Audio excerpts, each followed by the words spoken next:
Halo semua, selamat datang di training video tentang data privasi Undang-Undang Perlindungan Data Pribadi.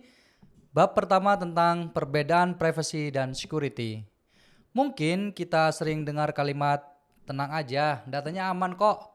Tapi pertanyaannya, apakah aman itu berarti private atau privacy? Belum tentu teman-teman. Karena di dunia perlindungan data ada dua istilah yang penting dan sering keliru tentang apa sih yang membedakan data privasi dan data security. Tentu saja dua-duanya penting, tapi mereka punya peran, fungsi, dan tujuan yang berbeda.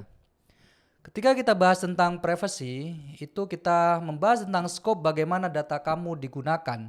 Data in use, data digunakan. Siapa yang boleh lihat, untuk apa data itu dikumpulkan, dan sampai kapan boleh disimpan. Bayangkan kamu isi formulir deh di kampus atau di e-commerce. Privasi data kamu mungkin saja disalahgunakan. Itulah kenapa pentingnya data privasi untuk mengatur apa hal-hal yang sudah kita berikan, data yang sudah kita berikan, kita pengen memastikan data itu digunakan dengan baik oleh orang-orang yang memang berhak untuk mengakses data tersebut. Contohnya kalau kita mengisi data gaji, ya hanya boleh diakses oleh tim payroll atau tim HR. Atau mungkin data KTP kita ya hanya boleh dipakai untuk proses verifikasi, bukan untuk ajang promosi.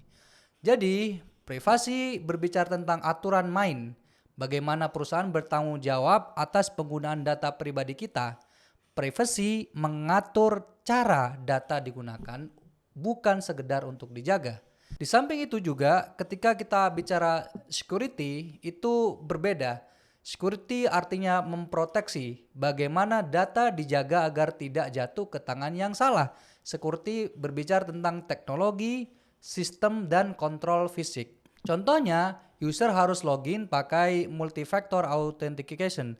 Data dienkripsi sebelum dikirim, akses file dibatasi hanya untuk orang-orang tertentu, ada CCTV, dan kontrol keamanan lainnya.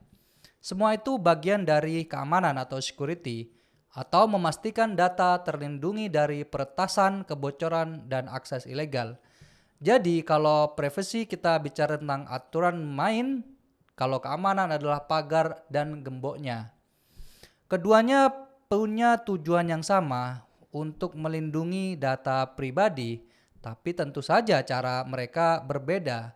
Privasi berbicara tentang mengatur bagaimana data boleh digunakan dan security mengatur siapa yang boleh mengakses data tersebut. Privasi fokus pada kebijakan dan security fokus pada kontrol, begitu biasanya. Privasi juga mengatur tujuan pemrosesan data. Oke, pemrosesan ini untuk apa? Contohnya ini untuk marketing. Sedangkan security melindunginya dari serangan akses ilegal atau hacker. Contoh implementasi privasi adalah kebijakan retensi. Dan contoh kebijakan security adalah aturan enkripsi atau firewall dan sebagainya. Privasi bilang, ini data penting, jangan dipakai sembarangan. Kalau keamanan bilang, oke, biar aman, aku kunci rapat-rapat. Gitu guys. Kalau cuma punya keamanan tanpa privasi, data memang aman, tapi bisa saja disalahgunakan. Contohnya karyawan punya akses legal loh ke data pelanggan, tapi dia menyebarkan data itu ke pihak lain. Nah ini dia, kadang ancamannya itu bukan hacker, tapi malah insider threat, ancaman dari dalam. Itu aman secara teknis, tapi malah melanggar privasi karena dilakukan secara sah namun penggunaannya ilegal. Nah, sebaliknya kalau hanya punya kebijakan privasi tanpa keamanan, aturan boleh rapi. Tapi kalau datanya bocor karena sistemnya lemah gimana? Makanya privasi dan security harus jalan barengan. Privasi mengatur apa yang boleh dilakukan, sedangkan security mengatur itu benar-benar terlindungi. Oke, dalam banyak kasus belakangan kita tahu bahwa banyak teknologi baru yang dirancang untuk melindungi data tanpa mengorbankan privasi, mencoba menyatukan privasi dan security. Contohnya baru-baru ini ada homomorphic encryption atau data bisa diakses tanpa pernah dibuka. Ada juga istilah differential privacy atau sebuah metode analisis secara statistik tanpa melihat data raw. Teknologi ini disebut privacy preserving technology dan sedang jadi tren besar di dunia compliance AI dan big data. Masalahnya, dalam praktek sehari-hari bahkan privasi dan keamanan sering tarik-menarik.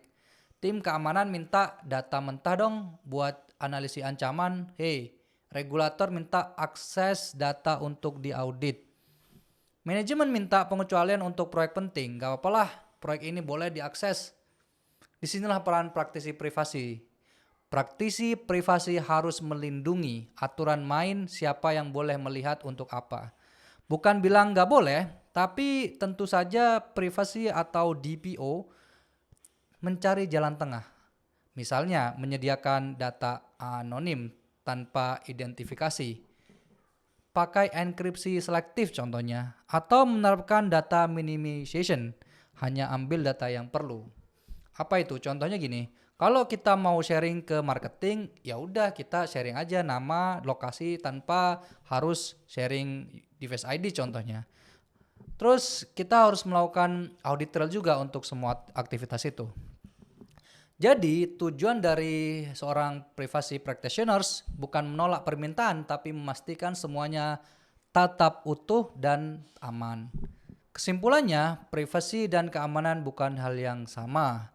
Privasi mengatur bagaimana data digunakan dan keamanan memastikan data itu terlindungi. Keduanya, privasi, security harus berjalan beriringan. Kalau cuma mengandalkan salah satunya aja hasilnya pasti pincang. Permintaan untuk turunkan standar privasi demi keamanan, no, bukan solusi.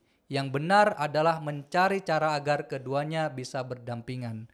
Karena di era digital sekarang, melindungi data bukan cuma soal teknologi, tapi juga soal tanggung jawab bersama. Sampai jumpa di video selanjutnya.